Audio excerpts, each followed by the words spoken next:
Hello everyone, you're welcome back to my channel. My name is Esther. If you're new to the channel, thank you for joining us. If you're a returning subscriber, thank you for watching our videos. So in this tutorial, I'm going to be doing the second part of the making of this asymmetric bubble gown. Okay, so in our last video I posted the pattern drafting and the cutting of how we made this gown, and here we're going to be doing the sewing part of it.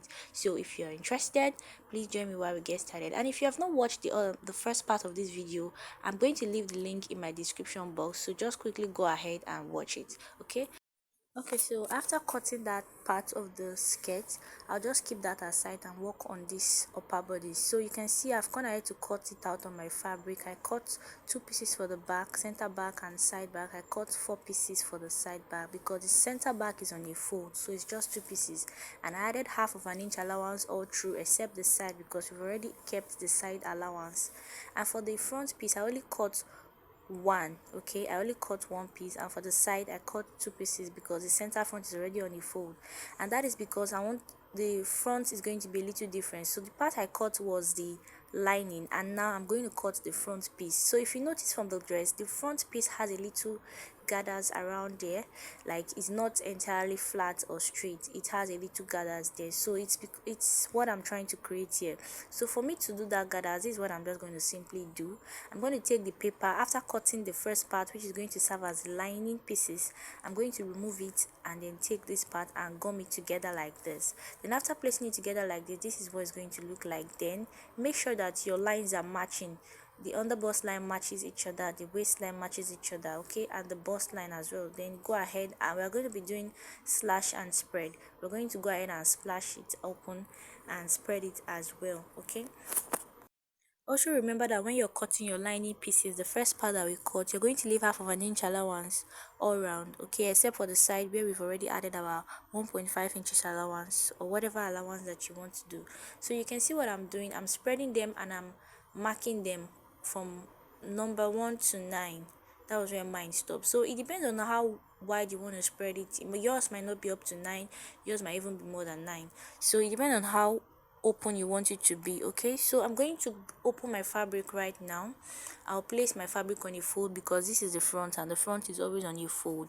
So I'm going to spread this paper out on the fabric, placing them towards the edge where they are folded. Okay, that is the folded part of the fabric. I'm going to place them there and I'm going to use my pin to secure it. Okay, so this is simply a slash and spread method, and now you're going to be spacing them with whatever spacing you want to leave, maybe half of an inch or 1 inch, depends on how full you want that gathers to be. But I'm not going to make that gathers very full. Okay, I'm just going to put a little space, just about 0.75 or 1 inch around them, and I'm going to go ahead and cut it at the side. So remember that the side already have sewing allowance. The only part I'm adding half of an inch for joining allowance is at the upper part, the armhole area and this hem area. Okay, so I only added half of an inch at those areas. I did not add any allowance at the side again. So after that, this is what we have for my front piece. So by the time we create the gathers on both sides, we should be having our gathers design on the bodice. Okay, so after that, I'm just going to take it out and notch the center and keep it aside. Okay, so now we're going to work on the other part. So I've gone ahead to iron ST on my fabric, and I ironed it only on the main fabric. But for the front piece, because the upper part has a gathers there, it's going to have a gathers rather, I just iron the ST on the back of, that is on the lining, rather on the lining of the front piece. But for the back piece, I ironed my ST on the part that I'll be using for the back, that is the main fabric for the back. Okay, so I'm actually using the same material for my lining and my fabric. So if you're not using the same material, easy for you to identify. Okay, so you can see the way I'm placing my fabric. I'm placing them on both sides like this, and I'm going to take them to my machine and sew it with half of an inch. So you want to do the same thing for all the parts. Okay, just take them, arrange them properly the way they are meant to be, and join them. So this is the back piece. The first part I joined was the front, and this is the back. So you can see the way I opened it after ironing my SD on it. I'm going to turn it to the other side, and I'm going to face them right side facing each other and run a stitch of of half of an inch. Okay, it depends on the allowance you keep for your joining. Okay, if you use 0.75, please, that's what you're going to use to join them. So I've gone ahead to join everything together, and this is what they look like. This is the front part, the lining pieces of the front, and this is the back. This is what is looking like. So you're going to take it to your ironing table and press the seams open. You're going to press the seams open. So for this back piece, for the main fabric of the back, I did not join it yet, because if you look at the design, the back has a loop there, a loop where a lacing is going to take place at that side, and that is what I did. So I created a lacing rope. You can use a bias for this, or you just take a fabric like this, cut a little strip, fold them in two and fold them in again. That is, you are folding them twice. You fold the first time and fold it second time, then run a stitch through it. Or you can use your bias strip to do this. Okay, so whatever works for you, just go ahead and do it. So I'm going to cut them into smaller sizes, so that I'm going to be using them to create that loop then. So you can see the way I place the back material. So because we're going to be joining them on both sides, we're going to be fixing the loops in between them, so that we can stick them together. Okay, make sure that the loop ropes are long enough that even when you sew half of an inch, the remaining part you have there is enough for your rope to pass through. Okay, I hope you understand what I mean. So you can see the way I'm placing the loops in between them, and after doing that, I'm using my pin to secure them. So you're just going to go ahead and fix it on both sides, both the left side and the right side, keeping the exact same space. Okay, make sure the spaces are even, make sure the gap you put between them are the same. What you have on the left should be the same with what you have on the right, so that it is equal. Okay, so just go ahead and fix all the loops around them, close it like this, right side facing each other. Use your pin to secure it, very important, and then take it to your machine and sew half of an inch on both sides. Okay, so I've already gone ahead to fix it, and this is my front piece now. Remember, this front piece, I have not created the gather, so this part I'm going to take it to my machine, and I'm going to pleat this stuff. I'm going to, either you pleat it or you create gathers, whichever one works for you is fine, but I'm pleating and I'm using my pin to hold it down. So remember that when you pleat it or when you gather it at the side, you should make sure that it aligns with the side. Take your lining, your lining part, and measure it. Make sure you place it on top of the lining, that both sides are the same. Okay, it shouldn't be shorter and it shouldn't be longer. Now this is my front piece, the lining part of my front piece. Just go ahead and notch the underbust area. Notch the underbust area is very important, so that it's going to relax. Okay, so after that, I'm just trying to show you the the areas that I've gone ahead to pleat and stick together. You can see what it's looking like, and the sides are aligning together with both the main fabric and the lining pieces. So one thing you should also use to check if it is accurate is to use your molding board. Remember that this part has a bust, so I put it under the lining part where it is going to open up the bust area, just to ensure that the wideness, or the length rather, of what I have for the lining matches with what I have for the main fabric. Okay, so after checking that, this is my back piece, and this is the lining part, and this is the main part. Okay, so you can see my loops. I've gone ahead to stick them together, and they're already put in place. So the next thing we're going to be doing for this back piece is that we're going to be putting ridge line bone around that place we put our allowance, where we have our loops. But there's a problem here, because if you stick your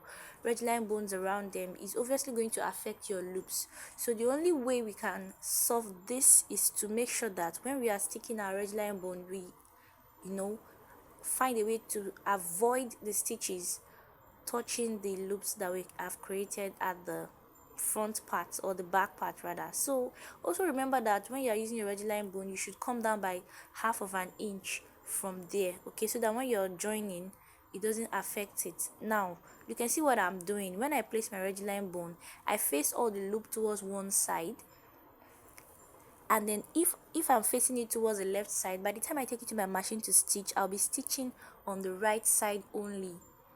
Once you place your ridge line bone on the allowance there, if you face all the loops towards the left side, stitch on the right side. Remember that when you're stitching your ridge line bone, you're stitching on the the two sides where you don't have this where you don't have the bones, where it is sewable. Okay, that's where you are stitching on. So remember that when you are doing it, you face it towards the side. So if you watch what I'm doing, you'll notice that I was checking at the back. I'm always turning it to the back to check, or placing my hand there to check if the loops are facing the directions that I want them to be. And when you are getting towards the end, you're going to cut it and make sure that it is having a space of about 0.5 inches, 0.5 inch rather, so that when you're joining it, it does not affect the joining. Okay, so I really hope you understand what I'm saying. If you do not understand anything, please repeat the video again, or you probably ask your question in the comment section. So when I was about to stitch the right side, I faced all the loop towards the left side, and I made sure I keep checking. You can see the way I'll check it, face them towards the left and stitch on the right side, face them towards the left, stitch on the right side. And when you're stitching on the left side, you face all the loop towards the right side. That way you avoid stitching on the loops, that you have created there. Okay, so I really hope you understand what I'm saying. So at this point, I've already gone ahead to stitch them together, and this is what they look like now. So you can see I've stitched the boning, and you can see the loops are still intact without any issues. Okay, so I'm going to take them to my ironing table and give it a very good press to make it flat. Now I've gone ahead to press it, and this is what I have here. As you can see, it's looking very nice. So now that we have done this, we're going to start joining them together. We're going to take the two pieces, both the front piece and the back piece together. Okay, so this is my front piece and front main fabric, and the other part is my back main fabric. But what we're going to be doing here is that we're going to be joining it back to back and front to front. So I took the back piece here and joined lining to the main fabric, and for the front I joined lining to the main fabric together at the top and stitch it by half of an inch. Look at what it looks like. After stitching it, I notched it, and after notching it, now I'm placing them together where the lining is facing lining, main fabric is facing main fabric, and I'm going to stitch the side, just one side. Okay, because I'm going to be having a side zipper, I'm going to stitch one side. Okay, I'm just going to stitch one side, and as you can see, I've gone ahead to stitch it with the sewing allowance that I kept for it. So please take it to your ironing table and iron it well. Let it be flat. Okay, that way it's going to give you a very beautiful look. So now I stitch only one side, the other side is still open. As you can see, that part I'll be fixing a zipper there, an invisible zipper there. So that is where the cloth is going to be opened from, because the back is already covered like this. Okay, so now that I have this part, I'm going to go to the skirt. So remember that we are going to create gathers for the waist region of the main fabric and the lining. I created a gathers there, and I gathered it until it gave me the waist measurement plus the zipper allowance. Okay, so if your waist measurement is 29, just add 2 inches for zipper allowance, that's 31. Make sure that the gathers is exactly 31. Okay, so this is my lining pieces. I'm trying to create the curve or the asymmetric effect that I have from the main fabric. Remember that I only cut it out on the main fabric, so that pieces I cut out when I was cutting it out from the main fabric is what I took, and I'm placing it on my lining pieces like this. I just folded it into two, and I'm placing it on my lining pieces like this. So because my lining pieces is meant to be shorter than the main fabric, I went ahead to measure it, and I saw that okay, yes, this is fine. So I'm going to just go ahead and cut it out using this same shape, but the only difference is that I'm not going to be using the wideness of this, because this is what I cut out for the main pieces. So because this is what I cut out for the main pieces, I'm going to reduce the size on the lining, so that by the time I join it together with the main fabric will be the one to cover up for it inside. So you can see I just cut out a little of about 2.5 inches. You can go ahead and measure it, but I don't think I measured it, so I just cut it out like this, and I'm good. Okay, so also note that on the lining pieces, the wideness of my lining pieces is about 54 inches, which is the hip measurement of 40 inches that I'm using plus 12 inches allowance. That's 12 inches wideness, and I added 2 inches for the zipper area, so it's 54 inches. So now we're going to work on the hem area first before the zipper area, and we're going to create a gather stitch all round all around the hem. Okay, I'm sorry that I lost some clips while doing this, but if you listen to me very well, you get it right. So all around, all through the hem area, following up to the area you have your asymmetric design, just go ahead and create a gather stitch there. Okay, and then now this is the zipper area. I'm going to mark 7 inches from here because I've gone ahead to mark how long I want my zip to be from the upper bodice to this part, and it's going to stop at 7 inches on this skirt area. So I'm going to mark it. I'm going to turn it to the back and run a stitch from that 7 inches to the hem. Okay, you can see that it's only having that opening at the upper part. Okay, that is where we are going to be fixing our zipper. I really hope you understand what I'm saying. Okay, if you don't understand, please leave your comment in the comment section. Now look at what I'm doing here. I'm also going to be trimming this part because I noticed that on the design it's not so pointy, that is towards the hem of the part where we cut our asymmetric design. It's going to be pointy, so I just went ahead to trim it to give it a little curve.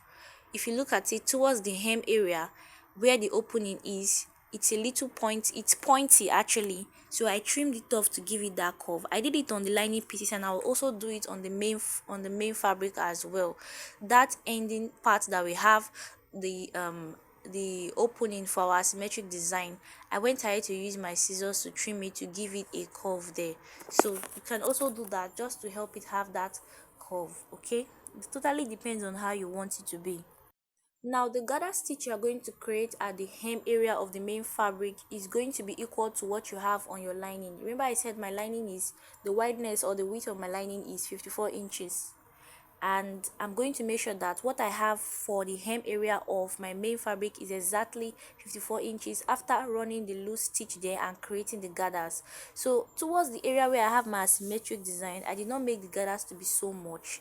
I made the gathers to be a little light, and the fuller part of the gathers is going to be around the hem. Now you can see what I'm doing. Towards this side is not too full, and on the lining I did not create gathers for the hem. I only create gathers for the waist area so that it's going to align. I've already gone ahead to turn it the other way and run half of an inch stitch all around the hem area. Okay, I went ahead to stitch it with half of an inch, and after doing that I turned it the other way. I turned it in out so that they can all be facing the front. And as you can see, this is what it's looking like after I have turned it. You can see what it's looking like. I have turned it, and now we are going to fix the waist. You're going to make sure that the lining and the main fabric aligns together after you've created your gathers around it. Make sure that equal to what you have for your waist measurement plus your 2 inches or whatever inches you're using for your zipper. You can go ahead to take it to your machine and stick it together so that the main fabric and the lining become one, to make it easy for you to do.